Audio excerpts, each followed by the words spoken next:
Hi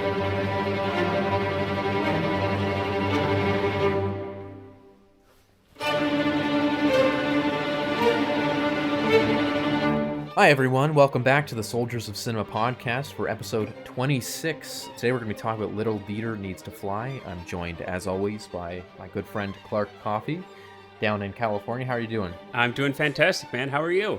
I am good. It's warming up here, which is nice to know, and springtime is kind of rolling around. Springtime's around. Yeah, it's beautiful here. I can see out into the Pacific Ocean ever so slightly. Awesome. Catalina Island out there. It's a beautiful day today. We actually got some rain yesterday, so it clears up the sky. Things are nice and greening up. So yeah, I'm excited to talk about this film.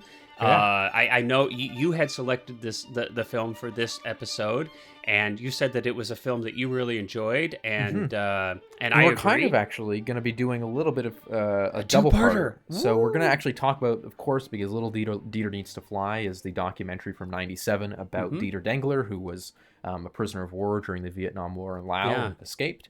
But then an amazing Herzog, story. About a decade later, made a little less than a decade, made a movie with Christian Bale, Rescue Dawn, about Dengler. So we're going to be doing that one next week. And it'll be really interesting. Yeah, you know, we've never had an opportunity to approach basically the same subject matter from both a documentary film and a narrative film. Now, of course, we know Herzog always likes to, manipulate and do things in his documentary films that a lot of other directors don't do. It's one of the reasons that I love Herzog, frankly, and we're going to talk about some of that as we go through this. But it'll be interesting to see the same subject matter approached in two different films. Yeah, and compare the different, perhaps there will be differences even in story. Yeah, absolutely. So without further ado, though, let's talk. So the film opens with probably a pretty pertinent Bible passage, which is Revelation 9:6. Yeah. And that is, in those days shall men seek death, and shall not find it, and shall desire to die, and death shall flee from them. So pretty pertinent to the fact that you're being and real, and real. That's a good point to make. Yeah, because it is actually a real quote from the Bible, the King James version, if I'm not mistaken, of the Bible, Revelations 9:6. Now, immediately when I saw this quote, because I've been kind of primed, right, from a lot of other quotes that supposed quotes that Herzog puts in his films, I was like, wait a minute, I'm going to go look that up. Is that really a real quote? And believe it or not, it actually was, which I was totally surprised by. And that's again, it's one of those things that you're almost more surprised when the quote's real. I know, at least with Herzog for sure. Yeah. And maybe it'd be a good thing too. Just before we hop into the film proper, we could give just a little bit of background for people on who Dieter Dengler was, and kind of hopefully you've seen the film. If you haven't, we definitely recommend you check it out, and maybe do that before you listen to this podcast, because of course we will be discussing the film at length and detail. But just as a refresher for those of you who've seen the film, or maybe you didn't have a ton of background on Dieter before, we'll just give a quick kind of overview. But Dieter was actually born in Germany, so he shares that with Herzog. Very many similarities with Herzog, weirdly, as we'll get into. But which is very interesting, right? And he was born in 1938, and he grew up in a post World War II Germany. So obviously a pretty difficult childhood. Germany was just devastated during the war, and so he grew up in Germany without much. He wanted to be a pilot. He claims that he saw this plane flying over his village, strafing his village, it came 2 feet from his house. Right, and the plane pulled up just 2 feet away from his house. Which you know how we are. You know how we are. Our memories of childhood are sometimes maybe exaggerated a little bit in our minds over time. But this moment had a significant impact on him, and he decided that he wanted to come to the United States and be a pilot, and that's what he did. After spending some time learning a trade, he became a blacksmith, a clockmaker. He actually came to the United States, joined the Air Force first. He came to New York, then signed up for the Air Force in New Jersey, and unfortunately, they didn't put him into a plane. They put him into the kitchen. So exactly. So he spent, I think, a couple years of time doing his service for the Air Force, completing his contract 2 there. 2 years total, in the kitchen, When he was done with that obligation, he moved to California and then joined the Navy. And he actually did get to fly in the Navy, and he did so in combat in Vietnam, where he was unfortunately shot down, held as a POW for about 6 months, spent about 23 days on the run after he successfully escaped. I think it was his second try. We'll get into that. But then this film was made in 97. Sadly, and we're going to talk about this too, because there's actually a couple slightly different versions of this film. Yeah. And in one of those films, there's a postscript. Unfortunately, Dengler was diagnosed with and what is ALS? Yeah, ALS, and which is an degenerative brain disease. Yeah, a neurological disorder. And sadly, on February 7th, 2001, he committed suicide.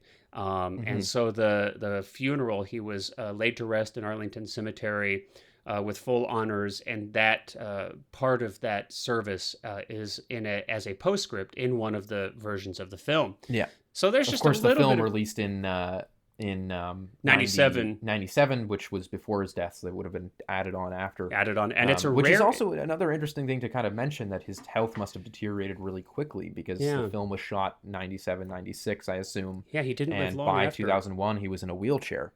Yeah. So clearly his health kind of rapidly deteriorated after the film. Which is unfortunate, and I don't, I'm not sure. I can only speculate. I don't know if he had any kind of inkling or symptoms of this disease when he was shooting this film with Herzog. If maybe that was an impetus to get the film made. That maybe he knew he didn't have much time. I'm not sure, but certainly that postscript and this knowledge of his being diagnosed with a terminal illness and then killing himself definitely gives a different gravity and more gravity to that quote, for sure.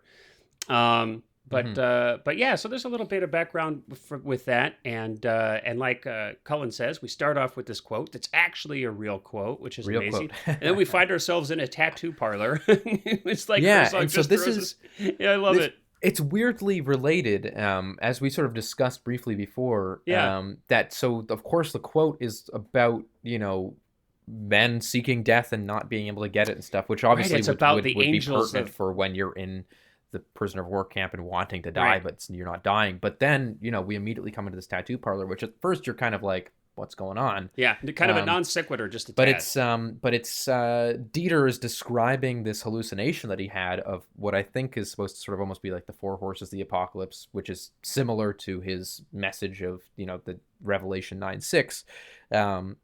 And he's talking about, he's kind of giving the, like, it sort of comes off comedically, because he's almost like giving this tattoo artist notes on what it should look like, because he saw it in real life. Right. And so he's like talking about this mythical, these mythical beings. Angels like, of the apocalypse. That wasn't what they looked like. They looked a little bit different than that. And he's kind of describing, they came out of like whatever, trees versus clouds or whatever. So it's kind of a funny little bit in a way. It's a great way to introduce you to Dieter, though, because he is like kind of a quirky person. Like he's definitely a quirky person. He definitely has kind of a sense of humor about him, for sure, especially considering the topic, the subject matter. And it's interesting that you mentioned that, because I think throughout the film, I almost wonder how much different the subject matter would have been had Dieter been a different kind of personality. I mean, or how different he'd have been if he hadn't gone through it, right? Sure. Yeah. It's just, I almost wonder if this would have just been overwhelming had he also been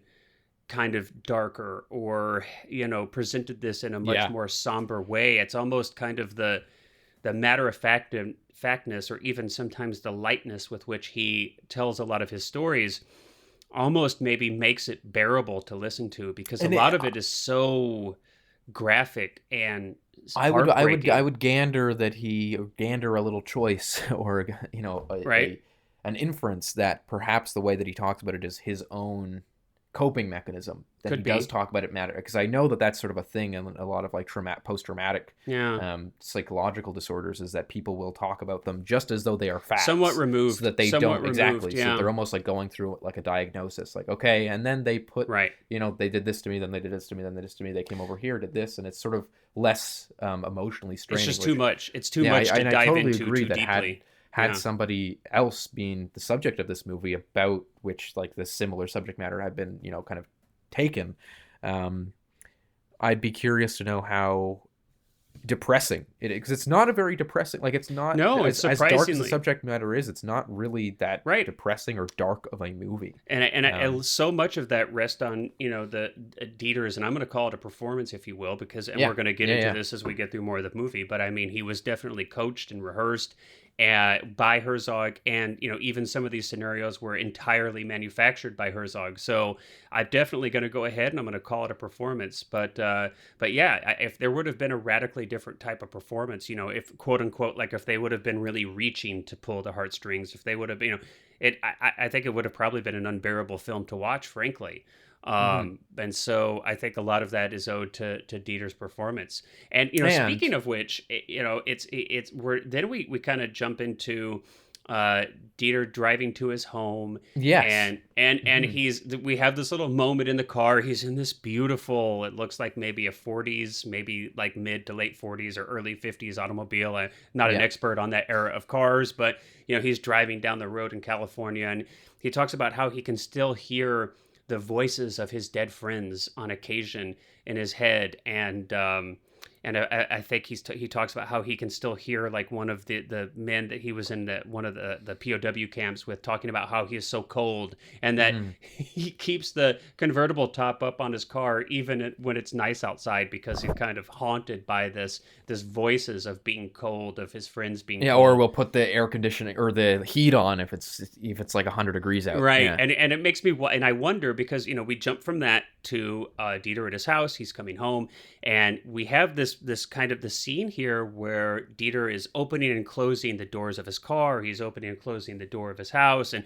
we walk into his house, and right in the walkway, the entranceway there are all of these paintings of open doors. And Herzog tells us that, well, actually, Dieter tells us himself that it's like important to him. It's like that to know that he can open and close a door is something that most people take for granted. But if you've ever been a prisoner like he was, the fact that he can open and close a door at will is so important to him that he constantly is doing this as he goes through life. And of course, we know, because Herzog's told us that, guess what? That's totally manufactured. Yeah. And didn't Dieter also say that it was completely made? Yeah, didn't Dieter they both say that, that the paintings were just paintings or whatever? The paintings were just like he found them at a thrift store. And, of course, it's like, you and I will never know for sure exactly how the creative decisions kind of came to be. But I can also almost imagine, right? I just like hypothesize for a second, Herzog's there. He comes into Dieter's house. He's kind of looking around, right? We've all done this. You're on location. You're looking for, where are some hooks that I can kind of, hook into this story? What's jumping out at me? And I could just imagine Herzog goes into his house, and immediately he's confronted with this series of quite frankly, gaudy, paintings, not exactly nice looking paintings. Almost look pastel in a way. Pastel and a bit amateurish. Yeah. I can totally imagine those being at a thrift store, But hey, I've got my own fair share of thrift store art in the house, so that's I'm great. all down for great that. places to go for sure.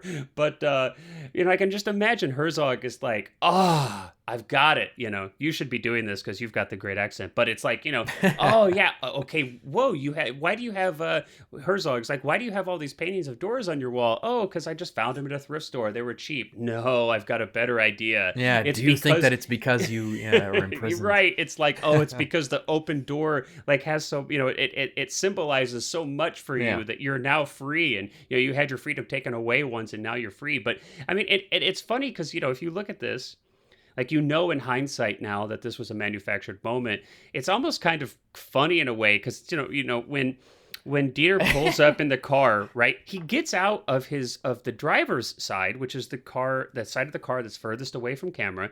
He gets out of the car, and he doesn't have to open and close his door a bunch of times like someone with OCD would. Not a problem. He gets out, closes the door, he walks around the car, and it's the passenger side door, the door that is actually, facing camera. it's like it's a performance. He opens and closes that door. He just got Yeah. out of the car. He didn't do anything to his door, but he has to do this door. And it's like, you can tell it's like it's a performance for the camera. Well, even the moment when he goes in, he opens the door a few times and he walks into his house and closes it. It's sort of funny. It almost seems like he's just closing the door and like being like, all right, bye guys. Because then he comes back and opens it and sort of comes out and is like, isn't that great? Isn't that wonderful? It would look weird to other people, but I love it. And it's like, it's very much. But I also can see Dengler, like just judging off his personality, that I feel like Herzog and Dengler really got along in the way that Dengler was probably like, oh, that's a great idea. Like I'll do that. I bet. I mean, and look, he shows a lot of enthusiasm in the way that he's like doing these little bits that they're kind of coming up with. I mean, he definitely does not seem like he doesn't seem like that he definitely seems like he's in it. He's here. He's like, it's not a reticent kind of performance. I mean, I feel like he really is there and wants to do this. And I do get a sense that because think about the sense of kind of play that you would have to do a lot of these things. I mean, later in the film we'll talk about it, but Dieter is actually taken back by Herzog to Vietnam and Thailand, and he's put in places that very closely represent these very traumatic moments in his life. And Herzog goes and hires locals to kind of pose or replay some of these scenes. And I mean, you got to give it to Dieter. He's definitely open to this experience, and he's clearly got a sense of kind of, the best phrase I can kind of use is like a sense of play, right? A willingness to be a part of this. And so of course it's one of those things I'd love to be there. And I would have loved to have kind of seen, how did Herzog, gain Dieter's trust? How did he work with him as a person to kind of understand, as Herzog is always talking about, how vital it is to understand the hearts of men. Of course. I mean, interestingly enough, clearly too, Dieter did not fear death when he returned, because he became a test pilot and survived like 4 subsequent crashes as well. So it's amazing. It's one of those things to me where it's like, it almost, perhaps in an odd way and in kind of an inverse way that happens to a lot of people that have really traumatic, especially wartime experiences, it almost had a freeing sense for him, right? Where he almost like was removed from the sense of fear of death and removed from this sense of like constraint in his life, and very much, at least again, the impression that I get from him is that he kind of opened up and decided to kind of live a looser life afterwards in a good way, and which I think is really interesting. We certainly lived a full life, I think, which is fantastic. Exactly. But so it's Herzog really taps into that. I think a lot. Even though a lot of this is coached, a lot of this is manufactured and kind of put together by Herzog.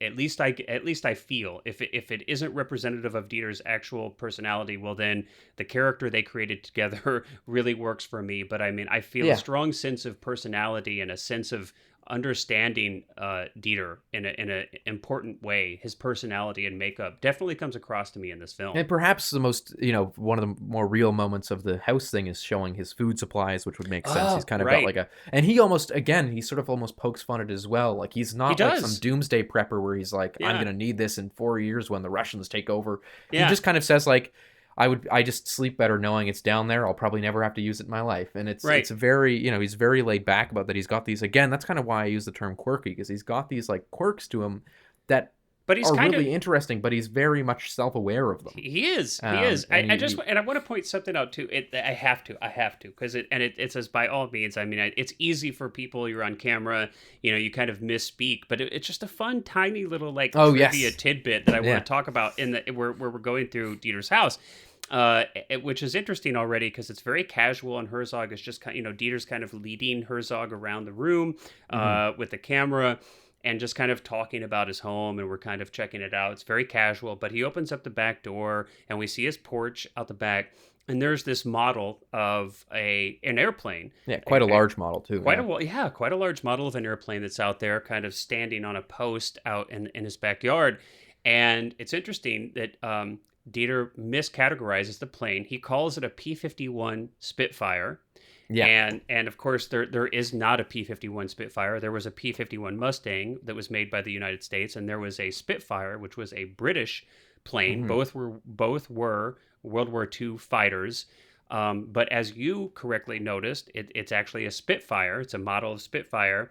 But even more so, you noticed that the credits handle this in a really kind of... the or subtitles. Not the credits, I'm sorry, the subtitles handled it. Yeah, tell us about that. So the subtitles say... So it was one of the things that I kind of noticed that he had misspoken. That it sounded like... I couldn't... It's hard to catch, but he sort of says, like, it's a P-51 Spitfire. And he sort of corrects himself quickly, but it sounds like he's saying P-51. But in the subtitles, it says B-51, which was an experimental bomber that never came to fruition. Right. But of course, B standing for bomber. But yeah, so it's neither a P-51 Mustang nor a B-51, but the subtitles seem to reference that as B. But the subtitles also say B-51 and then Mus and ... Spitfire. So clearly, whoever was doing the subtitles noted that he had sort of corrected himself there. But I just think it's an interesting bit because just a tiny they also didn't get it right either. It's they said B-51 when it's very much, if it was a Mustang, it would be a P-51.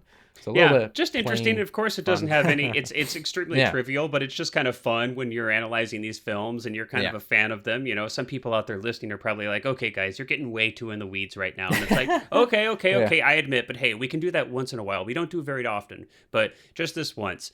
And then as we're taking through the film here too, we get to learn a little bit more about Dieter and his childhood, and I think this is probably more biographical than I think I've seen Herzog handle a lot of things. Yeah, definitely more biographical than the Grizzly Man movie that we just did. Definitely more biographical. Now he does include biographical information, Bruce Chatwin, like you said, Grizzly Man, and so I think to the extent he's touching on this maybe more this time than in some other films, because you brought this up and it's a great point. There are a lot of parallels between Dieter and Herzog, and so maybe to some extent Herzog's kind of coming back to his to Dieter's childhood a little bit more, because there's these parallels that are probably very important to Herzog. I mean, they both grew up in Germany, post World War II Germany, immediately after the war, so obviously that's going to have a profound impact and shape your life. They both sort of came to this realization of what they wanted to do late in their teens or kind of in their childhoods, but with a burning passion. But with with kind of this destiny idea of it, where it's like, this is what I have to do. It also, they go into some really interesting elements about Dengler's father was killed in the war. Which comes back to being important, right? This biographical... that comes up later, Comes up later. We could talk about that a little bit. We've already described kind of the story that Dieter tells about, watching the pilot strafe his village, wanting to be a pilot. But he tells a story about how his, I think it was his father or grandfather, Dieter's, that was... Yeah, so his grandfather was the only person in his town to... refused to vote for Hitler in 1934. Right.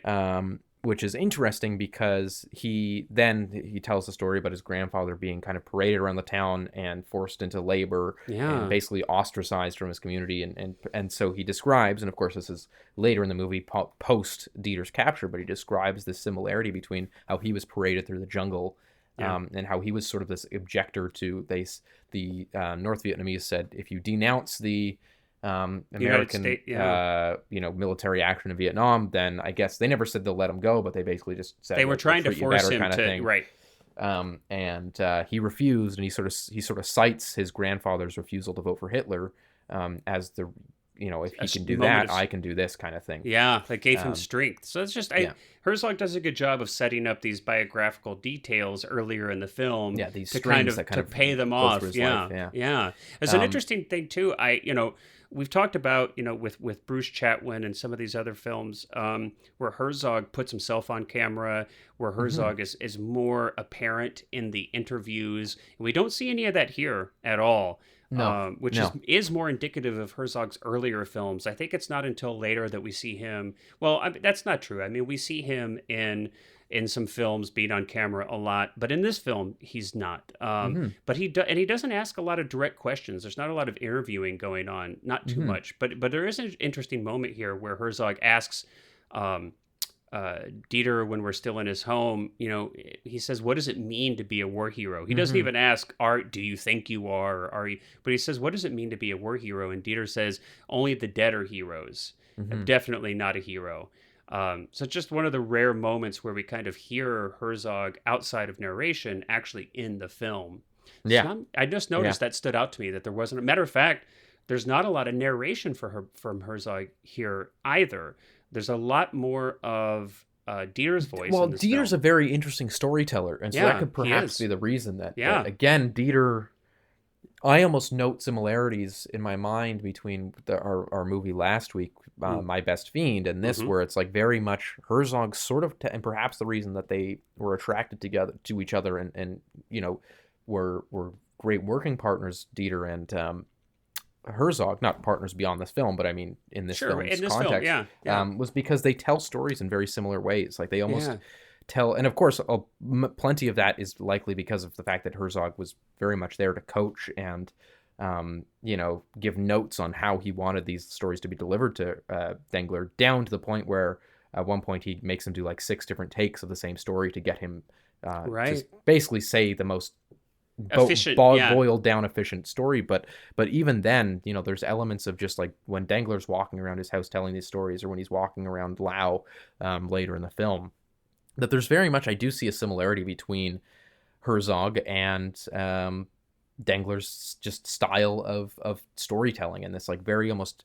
specific anecdotal kind of style of like, it's not the bigger picture that matters, it's the specific little elements of the story that kind of build up this bigger picture, which I found was really interesting. Agreed. And I'm so curious. I'm so curious, you know, and of course we'll never know exactly. I mean, there are definitely, there are scenes in this film where Herzog has very explicitly shared with us over the years that it was either heavily coached, maybe partially scripted, or entirely manufactured. I mean, the doors we discussed were manufactured. There's a scene in the middle of the film where Dieter is in like this airfield or like a museum, and there's a really interesting scene, and he comes onto the plane, and there's like a mannequin in a flight suit. And which is totally common, right? You go to these museums, and they have the planes, and then they have the flight suit that would have been worn with that plane on a mannequin, so you can get a sense of what that would have been like. And you know, Dieter's describing the crash,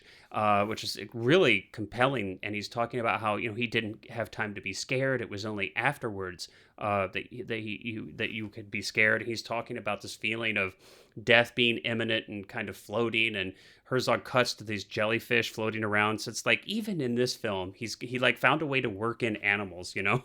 Exactly. And it's like very reminiscent of The Fish. In Family Romance. It's a really, I mean, again, and that was the through line that I saw very similar, was the Family Romance moment when he's looking at the aquarium of the robotic fish. But this whole story apparently was kind of manufactured, you know.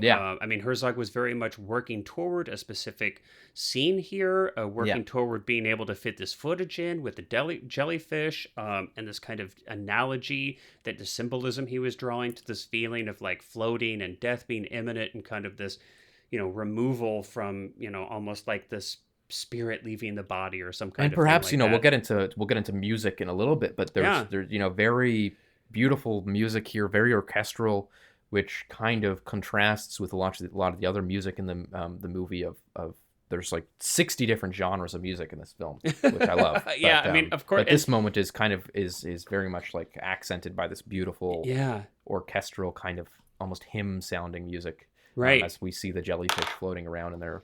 And I mean, it's actually very effective, because when I was sitting there watching it, I was like, I could see death being like this, like feeling like you're floating in a thing of jellyfish at peace. So that would be... It's really quite wonderful. I mean, I think that's one of the things that Herzog, again, it's one of Herzog's great strengths. I feel like, you know, he... and you're right, the music that he chooses in this film, most of it, there's a little bit that I felt like I was surprised about, that felt a little bit different for Herzog. But I think by and large, it's music that we've kind of come to know to be in a Herzog film. But I think that, you know, I just love his... a lot of times symbolism or analogies are drawn, metaphors are drawn in film that are very on the nose. They're very, you know, it's like, oh, you know, I knew this was coming. And I love this kind of thing, because it's like, I would have never dreamed in a million years, you know, that you've got this pilot, this ex-POW, talking about what it was like to have a near-death experience, and then we cut to jellyfish. It's like, I love this, and it makes me feel things that I just, I wouldn't. If this was like a History Channel, bio on Dengler, you would never experience that. And I think that is, as we are a Herzog podcast, I think it's kind of important sometimes to just stop and note why his movies are so special. Yes. And this is one of those moments that I think really kind of exemplifies that, is that absolutely. I know, again, watching this movie and seeing that, it's like these empathetic moments that just put you right into the shoes of the character beyond just showing you footage of which there is in this movie, of napalm blowing up or whatever. Right. There's these beautiful moments where it's like surreal. And it shows the genius of Herzog to go from, again, knowing that the scene was manufactured. It shows the genius of Herzog to be talking with someone like Dengler, who would have described, I'm sure, it being like, he probably just said, it felt like I was floating. It felt like when I was about to die, it felt like, I wasn't scared. It felt like I was at peace. And Herzog probably made that connection and went, why don't we get you in front of jellyfish? Well, I think, I think, I've read that this actually, the majority of this entire section was that Dieter was pushed into describing it this way. So interesting. I think even further than Herzog saying, "Oh wait, I really like your description of what death, kind of imminent death, felt like, in the editing room," and he's like, jellyfish. I think even further. I think when he was working, that's what my understanding of it is. I could be wrong, but my understanding was that this was actually a moment when, Herzog really kind of pushed Dieter in a specific direction to describe this a certain way.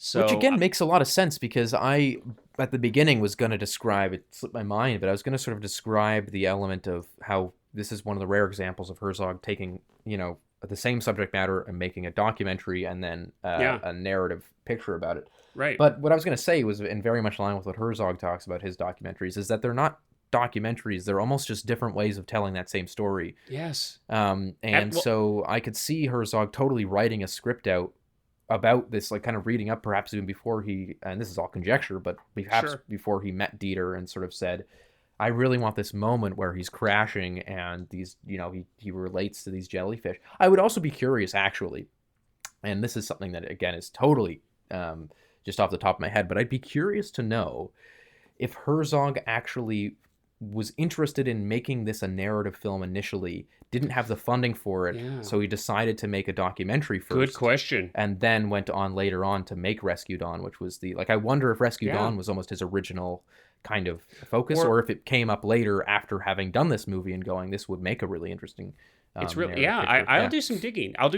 Because next week we're going to do Rescue Dawn, and so I'll do some digging and see, and and there may not be any information out there, but absolutely, I mean, it could be he was doing the work on this film and fell in love with the story so much that he decided he wanted to tell it in a narrative feature film manner as well.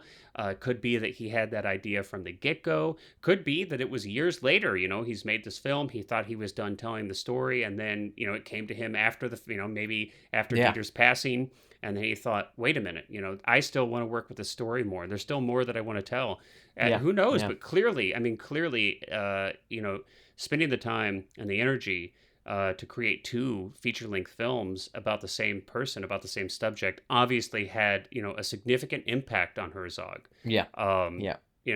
So I think, you talk about the Herzog's genius in documentary and you using the jellyfish to kind of as one way to illustrate that. I think another way, and that I really love to see in his films, and I think it is so effective, and it's something that I am absolutely going to utilize more in my documentary filmmaking, is this it's like, kind of, I don't want to say it, it's like the dramatic reenactments, but it's with the actual subjects. I love how he throughout the film, Herzog is, because they could have shot this anywhere. He could have had Dieter in his living room. It could have been talking heads. But what does he do? He takes them back to Vietnam, and they could have even just stopped there. Okay, we're back in Vietnam. Oh, let's walk through the jungle. The whole thing could have been that bridge little right. interview. It's like, let's just walk through the jungle, and you can kind of show me like, oh, this is no. It's like, Herzog hires local extras. I don't know if they were militia or just villagers, but I mean, we don't know if those guns are real that they're we don't know using, if those guns are real, but I mean, and we're actually in these villages that completely work as mock-ups or doubles for these prison camps. I mean, he's got Dieter bound and being marched through a jungle, with a train of these militiamen. And this is really where you get the sense of Dieter's just kind of matter-of-fact retelling of these events. Well, to even be able to go through it, I mean, it's and Herzog is, I mean, it's very much, he's placing Dieter on the ground. He's like having Dieter illustrate, show me, how were you bound, and you can really see how this affects Dieter and his storytelling. I mean, probably along with, the rehearsals and the coaching. He says, he even mentions at the point when they're walking through the forest, he says, like, you can see my back, but if you could see the front of me, you would see like total fear on my face. Total like he was fear, almost having these PTSD flashbacks from reenacting. But again, that goes to such a testament of Dieter's character, where he's still playing along. That he doesn't yell cut. He works with Herzog through this stuff, which is really, and he's sort of, I think, correct me if I'm wrong, but I think there is a little bit of a throwaway line where he says, perhaps like this kind of helped me to work through it or something. I can't remember, but I feel like there's like it's a really small line somewhere where he just, or not, maybe not necessarily working through it, but he sort of, I seem to remember there being some sort of like allusion to him saying that, like, perhaps this was a necessary thing helpful to face my demons. Yeah, it's very possible. I mean, he's got a cute little aside, and I think that I'll describe here.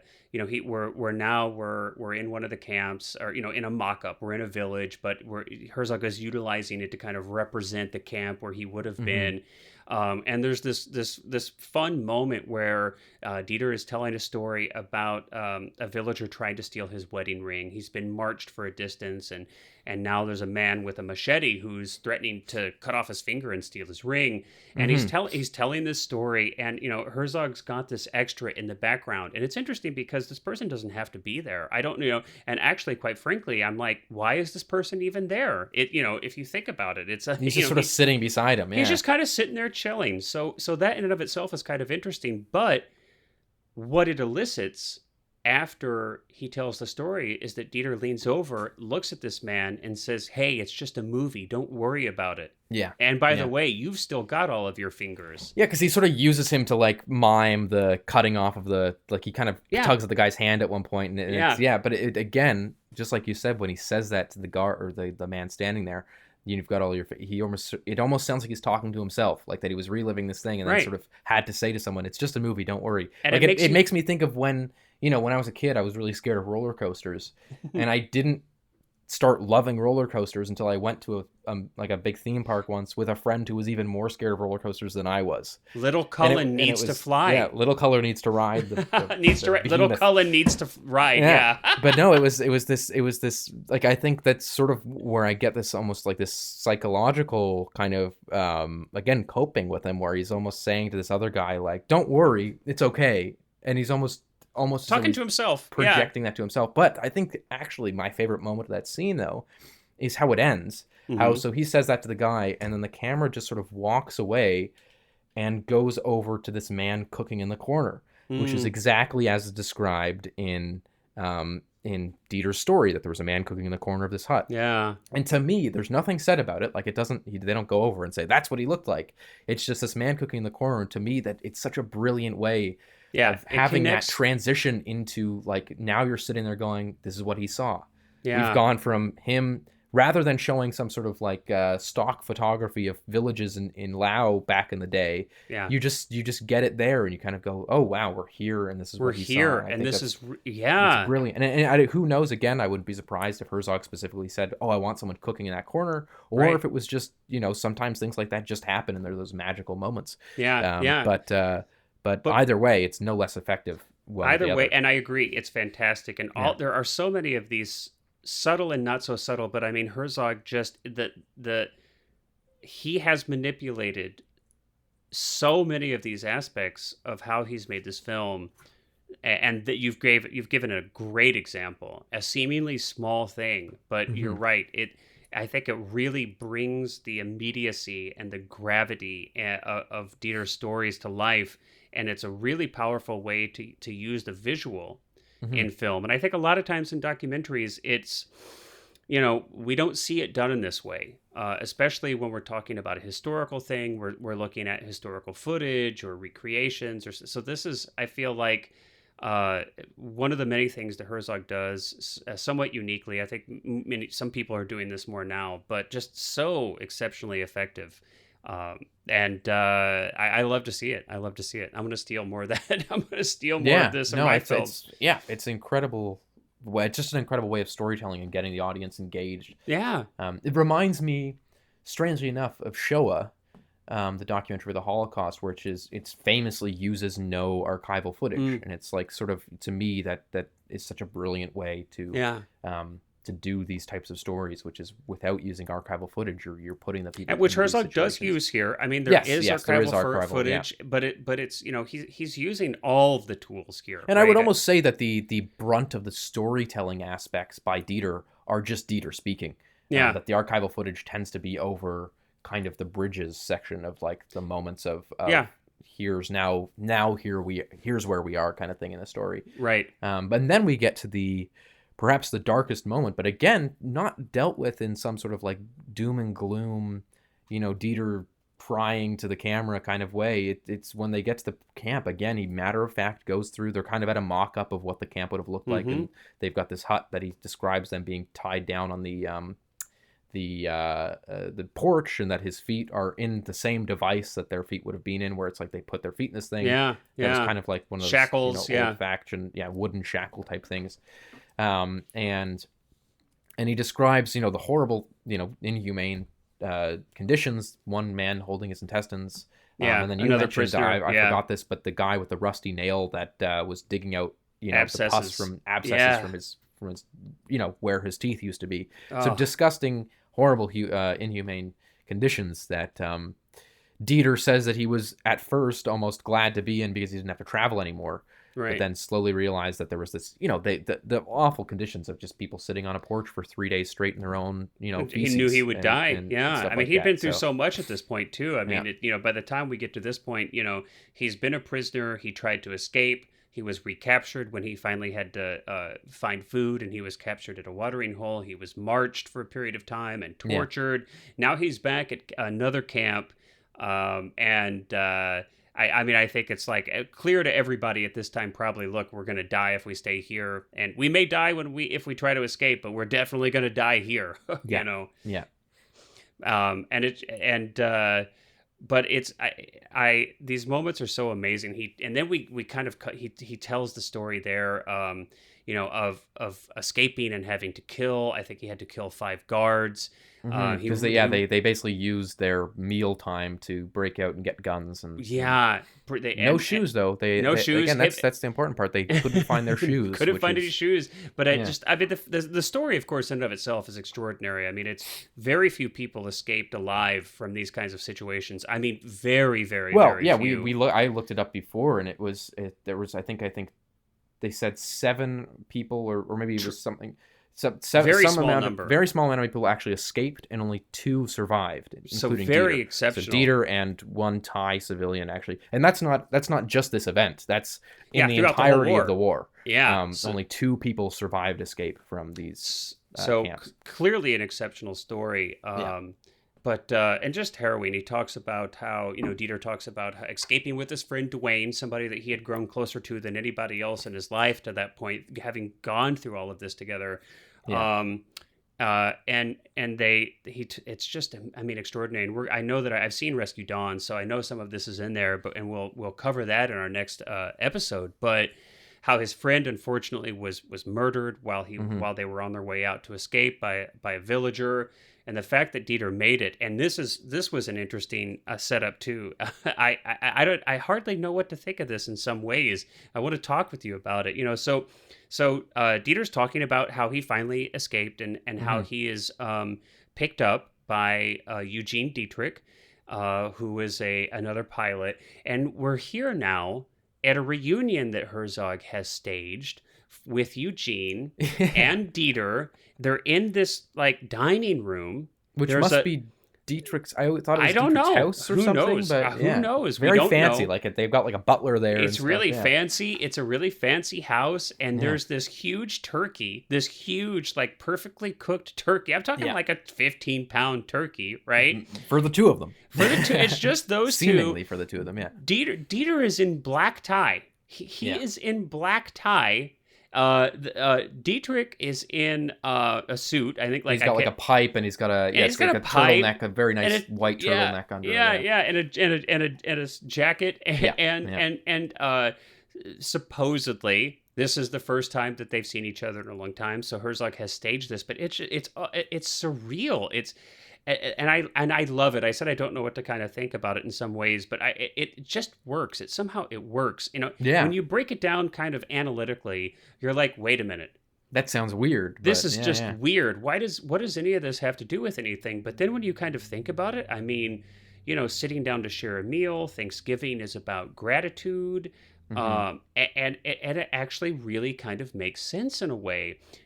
Yes, it's a bit surreal, but it actually really works. And I just love this kind of creativity. But when I first saw it, I was like, what?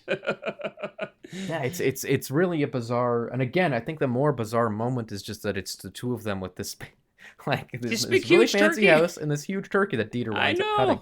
But that's where all the production budget went. But there was, there was that single turkey. But this is, all of these things, it's like there's so much of these interesting. We've got the jellyfish scene. We have this scene. We have a lot of the, the Dieter being coached and the manufacturing of these stories. But we've talked about this so many times. The difference between fact and truth. Truth, exactly. And I think when we get through to the end of this film, there is. I think the film was very successful at illustrating some truths about Dieter and humanity, as opposed to just this biographical kind of list of facts. And again, that's what's so like, again, we can go back to the moment where it's the 6 different takes of the description of Dwayne's death. Yeah. And how he kind of Herzog describes actually in the masterclass, how he was going on about like these specific points of like, and then he hid behind this tree. His first take was like 30 minutes. Yeah. And then he was like, and then he was talking about how he jumped from bush to bush to get away. And then he was like, no, just tell. But I think one of the points that Herzog, at least in the masterclass, kind of says that he wanted in there was about the shoe, the one sole of the shoe was that important. Had to keep swap. I think Herzog actually specifically told him, like, I want that to be kind of almost the centerpiece, was that you guys were swapping this single sole of a shoe back and forth. And that, perhaps this goes into this idea of like the machinations that after his friend was killed, that he kind of went robotic about survival, was that after he says Dwayne, he didn't. So Dwayne was killed, and that Dieter describes that he didn't even remember grabbing the sole of the shoe off of his foot. But then suddenly while he was running, he realized that he grabbed it. And that was like that in that exact moment, it was like a split-second thing where his brain stopped feeling emotion. It stopped feeling worry or fear or pain or whatever. And he just became this machine designed to survive until he got out, which I think is really quite something, because that also, to me, alludes to the fact that was also the moment where he was probably most acceptance of his death. Probably. That he was walking along with this bear, and he describes that this, it's a beautiful bear to moment, him represents, he says that this bear represented death, and that in that moment, much, very, so similar to the jellyfish kind of description that I almost confused the two. But, that he describes that he says this bear was like my only friend, and that in that moment he didn't see death as something evil or bad, that he saw death as this kind of all accepting force. Like it was the only thing he had left was this. And so I find that really, and that this bear was, he knew that this bear was waiting for him to die, but at the same time, I just wonder, it kept him going. I just wonder, was that Herzog? Was that Dieter? And again, it doesn't matter ultimately. And the reason I kind of always have these moments where, and we talk about them here, where I wonder, is this Dieter? Was this Herzog? Whatever the film may be, I'm wondering. Of course, in reality, when I'm watching these films, I don't care.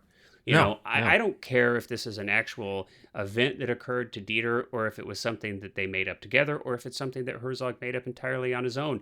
It doesn't matter to me at all. And to me, it's the same as changing things in a narrative film that is based on truth, where it's like, are there more efficient and more pertinent ways to telling the story that get the point across better? Absolutely. You know, or get to a deeper like perhaps truth. you know, perhaps there was not really any bear, but that include the inclusivity or the inclusion of that bear as this symbol of death is exactly that. It's a symbol of death. Right. It's And an it's effective it's almost one. a personification, or I guess an animalification Yeah. of the feelings that the physical manifestation of the feelings that Dieter was feeling. And so I think that, to me, just like you were saying, makes it work better, regardless of whether or not it's true. And in terms of even just like the technical elements of this film, very, you know, pretty typical for Herzog. The cinematography is beautiful, but very Simple. simple. Effective, but simple. It's Herzog not has very extravagant, little spoken narration, which is unique, which is a little unique. yes, that And is unique in terms of his technical sides of his.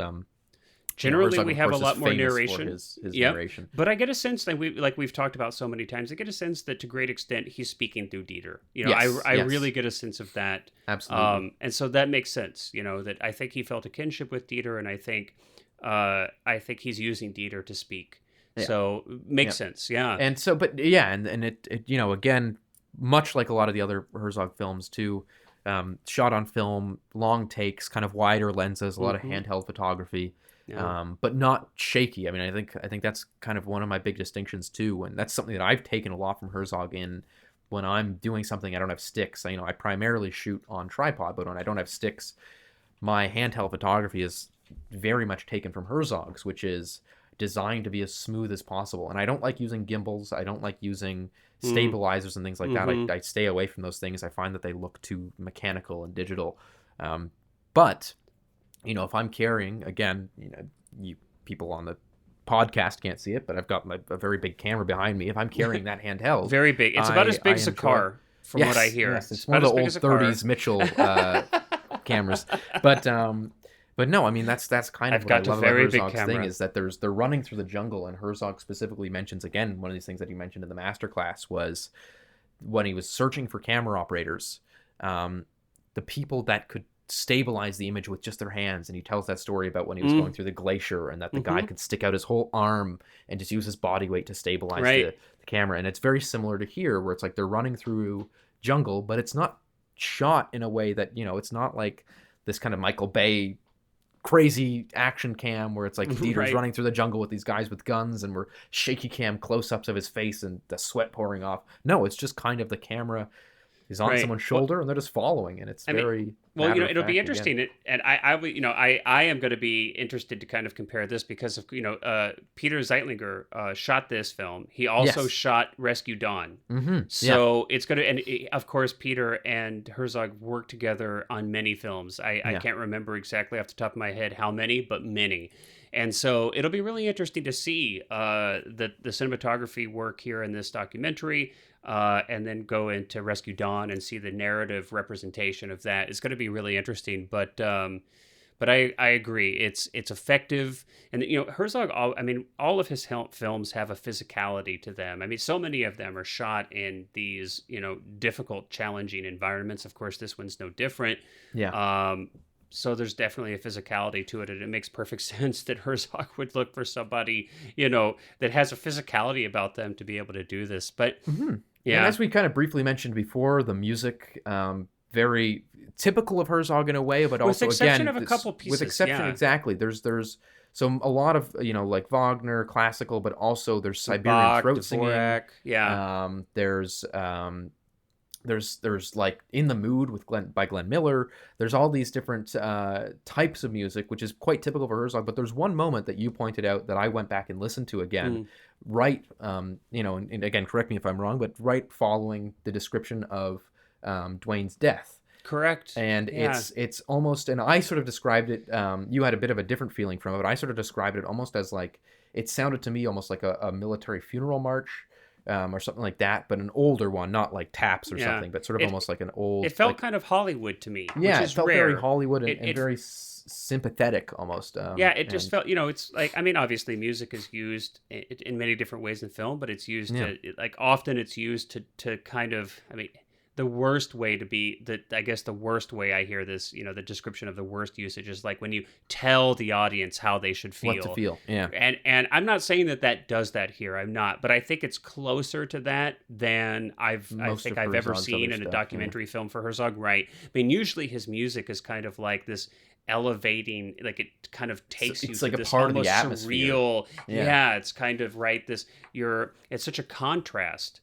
That it forces you, that it's changing the images on screen, where you're almost kind of looking at things in an alien way. These landscapes start to take on, we've got Siberian throat singing going on, behind. Which, even though it's Laos in Cambodia and Vietnam, the story takes place in, that it's got nothing to do with Siberia. You've got, and I actually remember identifying that exact song because that Siberian throat singing song, which we haven't found the name of, was this like big thing online, like at the advent of YouTube. It was like this, it was one of the first viral videos. And when it was playing, I remember hearing it and going, that's the exact tune that is in that like viral video. That old. So if you look up some information on that. If you YouTube search Siberian throat singing, it's the first result.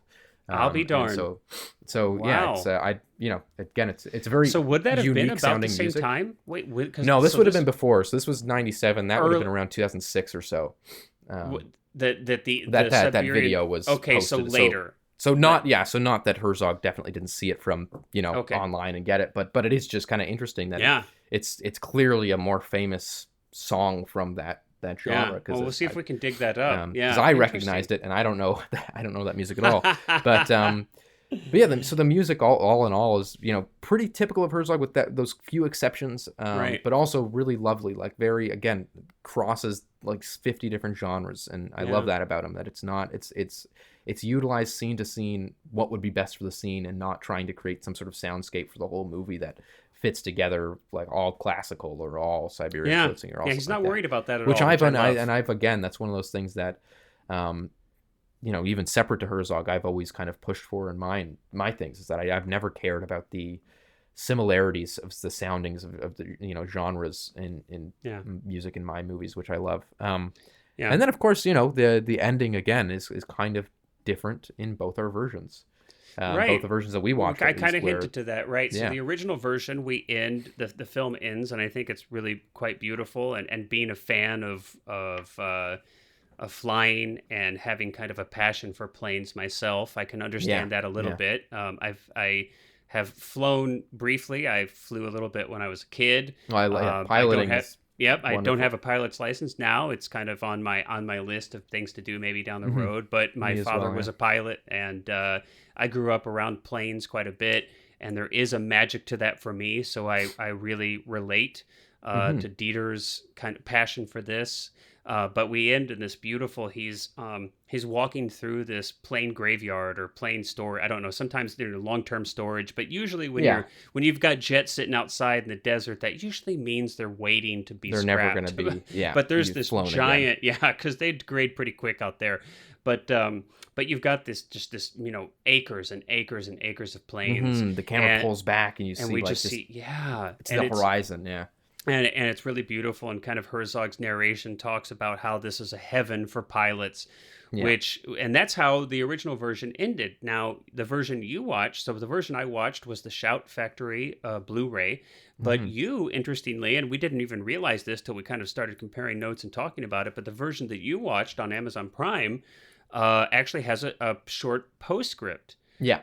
Which I was pretty surprised about, because for a couple reasons.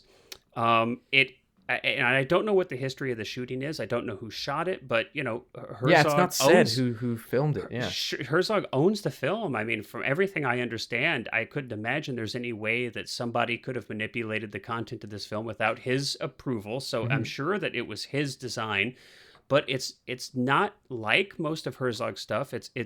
There's not much subjectiveness or commentary going on. It's very much kind of like a journalistic, just showing us some of the funeral in Arlington Cemetery. Not shot on film either. Again, that's another point, is that it's shot on video.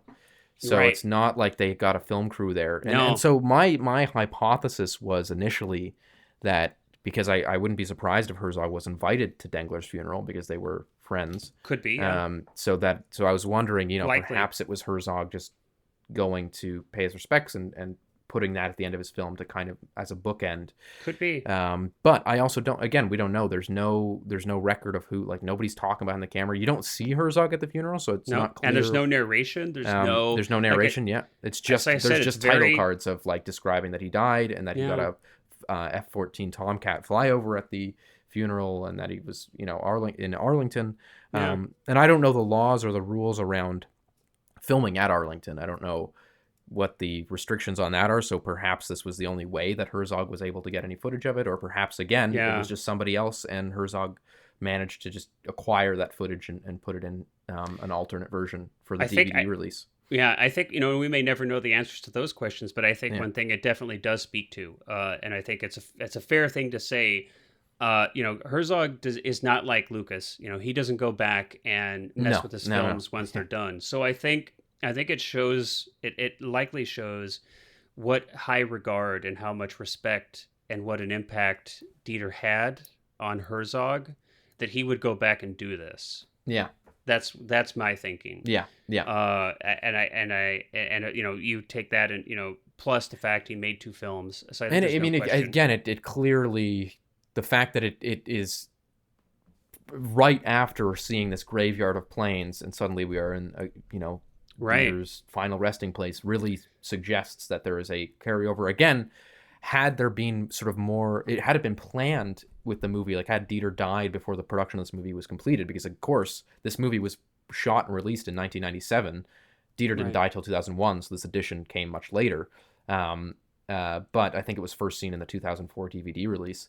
But you get this sense that, and you even mentioned this before in our kind of preliminary chat, where it's like, perhaps had this been something that happened before the film was completed, I could see Herzog, and you mentioned this as well, Herzog utilizing the like rows of crosses in Arlington to kind of juxtaposed against the rows of planes waiting for that graveyard. So very similar. It's very clearly not something that was, obviously because he wasn't dead before the release of this movie, but very clearly something that wasn't, didn't have a lot of money thrown at it to kind of put it on this ending. And I could see it very much being just kind of Herzog's final tribute to. That's what I think. I think it's friend. Just out of respect for a friend. It felt personal and and like we said, we'll never know, but that's kind of what it felt like to me. Well, all right. Well, I think we're at the end of another episode, man. Lots of fun. It's amazing how they fly by. And I can't believe it's like blowing my mind that we're on 26 episodes. And that's just awesome. It's been a fun experience. And I hope people out there have enjoyed listening to it. I look forward, Cullen, for our next episode, Rescue Dawn. That's going to be exciting. And it'll be a unique experience to compare 2 different films on the same subject. Yeah. We've not gotten to do that on the podcast yet. And so I'll be excited for that. But everybody, thank you so much for hanging in there with us. I hope you enjoyed it, and we will catch you next time. Thanks, everyone.